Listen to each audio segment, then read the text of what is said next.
Hello guys, welcome back to my channel Leah's Cooking. So today I'm going to show you how to make gluten-free homemade bread.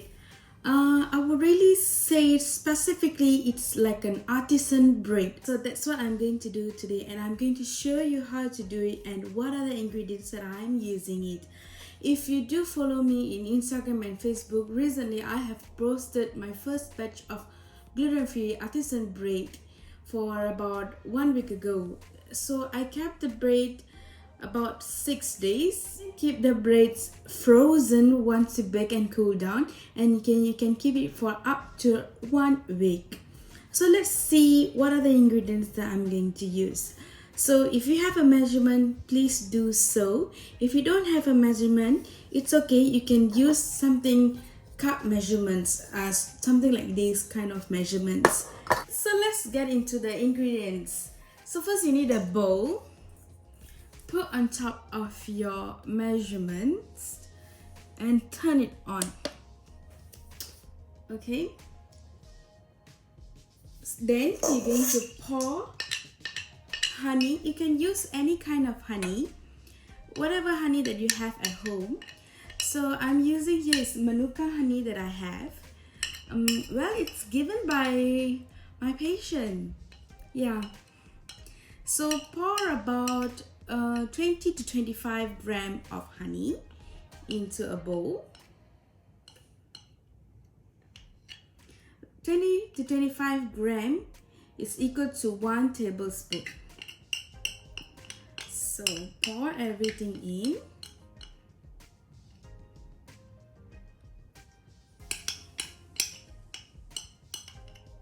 Okay, just like that. I hope you guys can see what is the measurement is stated over there. As you can see, my measurement it is stated 22 grams. So you can use up to 20 to 25 grams. I'm using here 22 grams. So it doesn't matter how much you put, but make sure it is in between 20 to 25 grams and not more than that, yeah, or lesser than that. If it is less, you can't feed your active dry yeast. Most of my brands that I'm using here today is from Bob's Red Mill. So the first product that I'm going to use is active dry yeast from Bob's Red Mill. So you have to put this about 8 grams inside the honey. First of all, you have to turn on the measurement scale. And then put about 8 grams of active dry yeast. So this is how it looks like. And you're gonna put in slowly.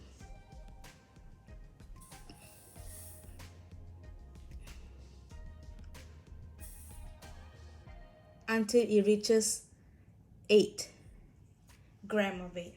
So as you can see now it's about 5. I'm going to add a little bit more. 6, 7.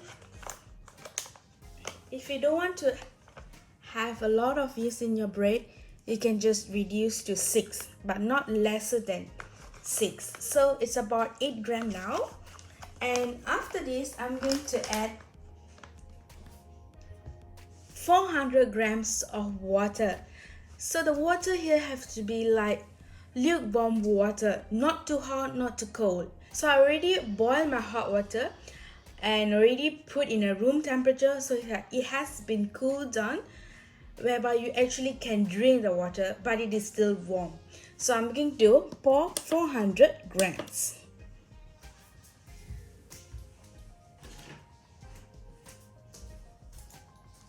So let's pour.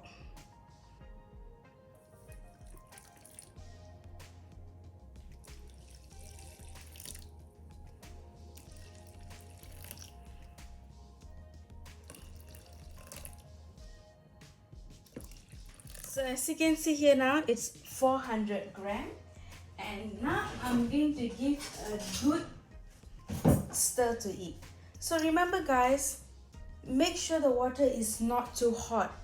Otherwise, you're going to kill the yeast And the honey that I put there is for feeding the active dry yeast so that the dry yeast will be activated. Yeah, you can see my measurement is about 399 to 400, but that doesn't matter. It's okay to reduce 1 gram of it. So now I'm gonna give a good mix until there's no clumps or whereby you can't see the granules. Active dry yeast is already dissolved. I'm gonna keep this aside. So next guys, I'm going to mix my dry ingredients. I'm using a big bowl here and setting on my measurement scale. I hope you guys can see my measurement number here. It is 0 right now. Okay, so the first flour that I'm going to add here is sorghum flour. So again, Bob's red meal. So add in about 105 gram of flour into the big bowl. This is how it looks. Going to add here. So it's 105 as you can see. So the next flour that I'm going to add here is brown rice flour. And again, it is from Bob's red meal. And it is also same amount, 105 gram of brown rice flour into the bowl. So again, I've already zeroed in my measuring scale. This is how it looks. It's about 105 grams. So the next ingredient that I'm going to add here is tapioca flour. Since we are not using gluten flour, that is why we need to use a binding, because gluten flour are basically glue. Glue in its Dutch meaning is it glues, it binds, and it will give a good texture and it gives a good stretchy kind of consistency. But in our gluten-free bread, it doesn't have this kind of stretchy kind of texture. That is why we need to use tapioca flour to do as a binder. So we shall add on about 90 gram of tapioca flour, same into the bowl. Turn on the measuring. And again, Bob's Red Mill, one of my favorite brand to do my bakings. So I add in 90 gram of tapioca flour. There you go, 90 gram of tapioca starch, tapioca flour. Just ignore the mess, guys. Ignore it. So after adding all my 3 types of flour, now I'm going to add Himalayan salt. So just gonna add 1 teaspoon into it first, and then another half a teaspoon.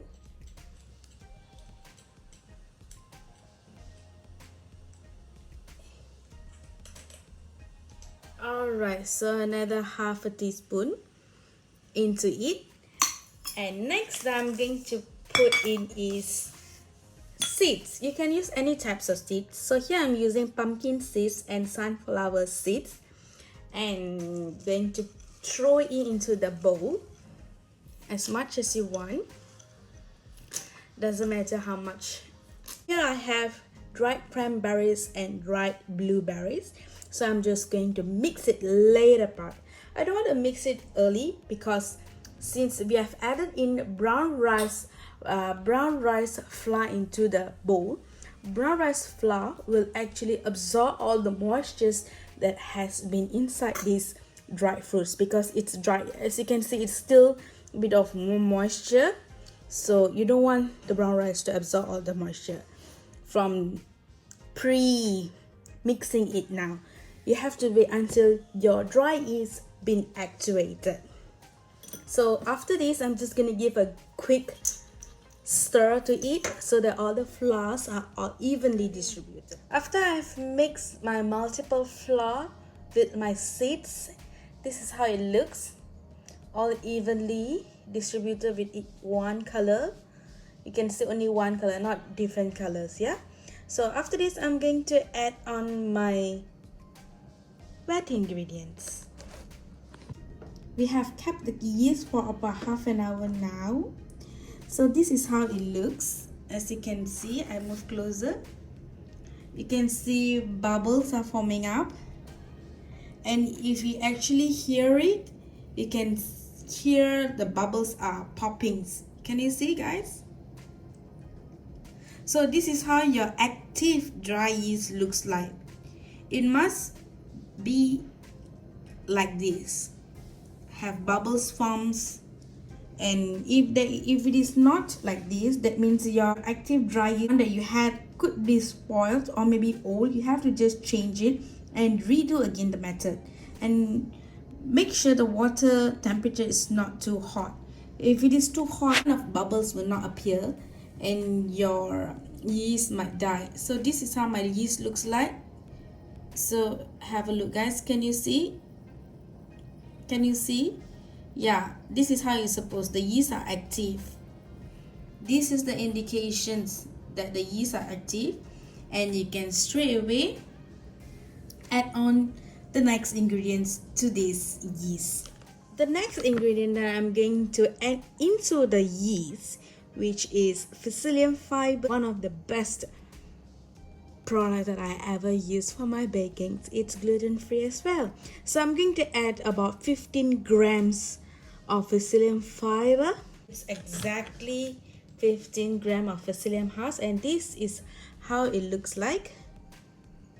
Yes, if you have psyllium husk without the powder form, you also can use that. So after adding this into my wet ingredients, I'm going to add 1 tablespoon of apple cider vinegar at the same time, and going to mix it quickly, otherwise you're going to be taken up. So this is the apple cider vinegar that I'm using from Breck.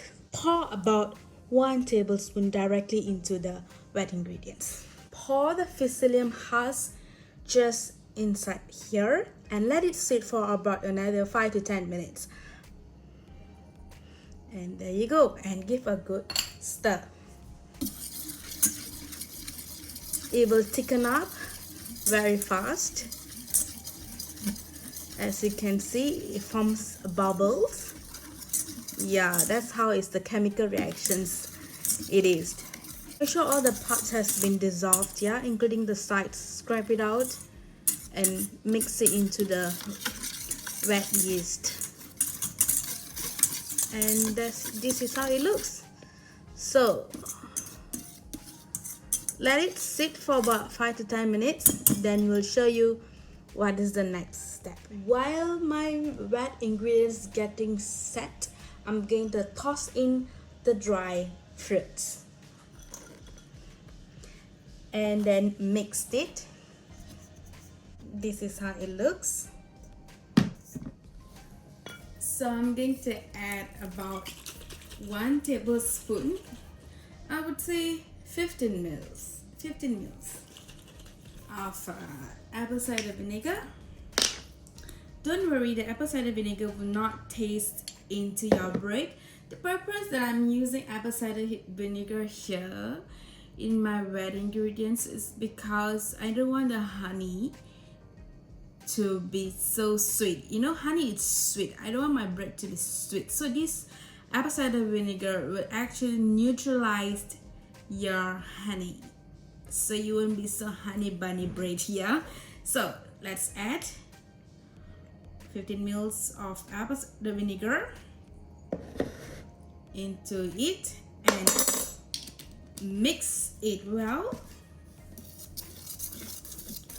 And this is how it looks, this kind of texture after 5 minutes of sitting. After 5 minutes of sitting together with psyllium husk and active dry yeast, and now I have poured in apple cider vinegar. Just give a good stir. Give a good stir like this. Make sure everything is evenly distributed. So make sure your yeast after mixing with psyllium husk is like this. It's like, I don't know, what is this called, jelly, something like that.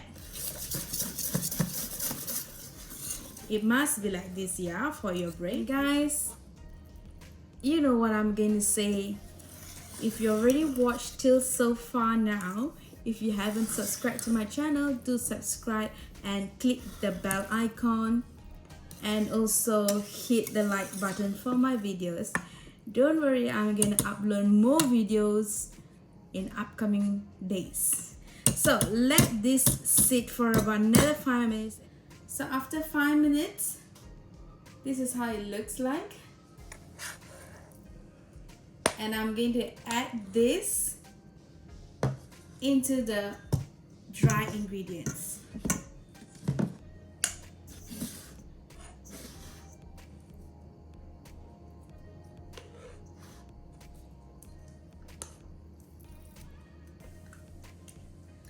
Make sure you scrape out all the sides as well, because you don't want to waste any of the ingredients. Make sure you have a clean hands, because you get at this point of time you're gonna use your hand to squeeze everything in, combine everything in. This is how I'm going to combine. So yeah, it's okay to use 2 hands, guys, it's okay. So just mix everything. Mix everything.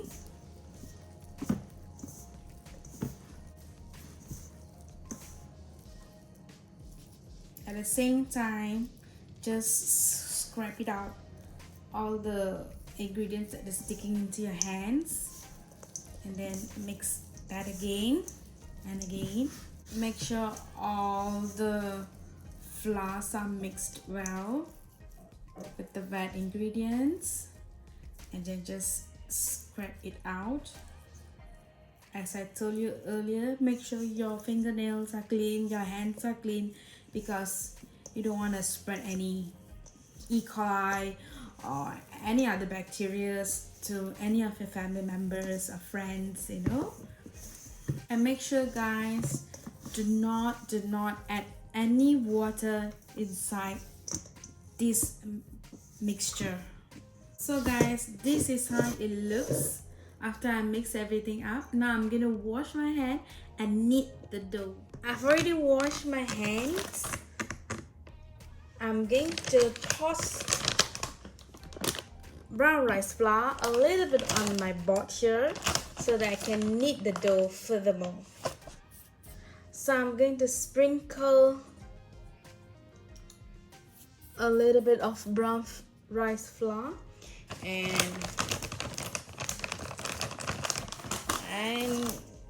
remove your, this is how it should look, clean, nothing's left over.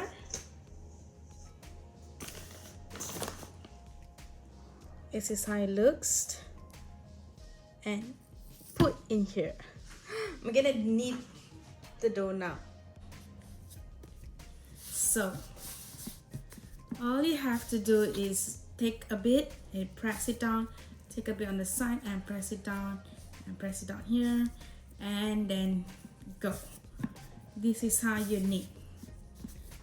Okay, you knead a bit more longer.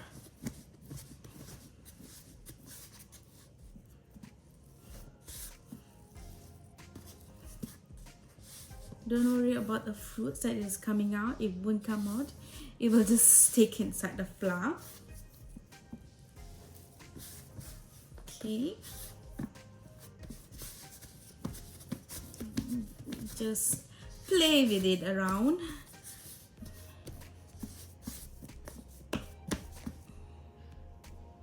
If a little bit of flour sticking in your hands, it is okay. As you can see, it's very bouncy. Can you guys see that? All right, I'm gonna leave this dough for it to rise for about 30 to 45 minutes, or you can keep longer or overnight. up to you guys, and I'm gonna bake this in about 220 degrees. Make sure your oven is preheated for at least 45 minutes earlier, so when it is ready for 45 minutes of rising and 45 minutes of preheating your oven, and you can straight away go into the oven. This is how it looks after 1 hour of rising. As you can see, this is how it has rised up. No issues on the flour. I'm going to dust more flour on top of the dough. Okay, as you can see, it's already double in size and it is so bouncy. As you can check on it. Yeah, it is so bouncy, so soft. It's not sticking on top. Okay, it is already ready now. So I'm going to take this and put this straight away inside the oven. So I'm going to bake this about 1.5 hours to 45 minutes. Okay guys, so I'm going to transfer this into the oven. I have transferred my dough inside a baking pan. I place my dough inside the oven. So guys, as you can see, this is the final look of my artisan bread. I know it's a bit of a flour on the top because we have sprinkled flour before it goes into the oven. So this is how it looks after about 1 hour 30 minutes of baking and 2 hours of cooling process. So this is the sound of the crust. It's hard at the outside. This is what we want because we want the crust, and soft in the inside. Okay, so now I'm gonna cut and show you how it looks. So stay tuned. I'm gonna use my 2 hands to cut. As you can see, this is how I'm cutting. I can't cut in one hand. Okay, this is how it looks. I cut in the middle so that y'all can see. Can you see the dried fruit, crust on the top, and soft inside? The crumb is so soft, and the juice from the dried fruits and the seeds. So this is my final look of my bread. As you can see, it is so soft and crust on the outside and crust on the below, but it is not thick as the above, and it's soft inside. It's already cooked. See, if it is not cooked, your hand will be wet. As you can see, my hands are dry. So this is how you know that it's already cooked, and the crust and the crumbs are cooked and soft. So I'm gonna enjoy my bread. This is how my bread looks like. I'm gonna enjoy my bread. Once again, do subscribe and like my channel. So I'll see you guys in my next video. Bye. Nice, we're gonna eat for my breakfast later. By the way guys, do not cut the bread before it cools down. Make sure it cool down completely, at least 1 to 2 hours, then you cut the bread. Bye.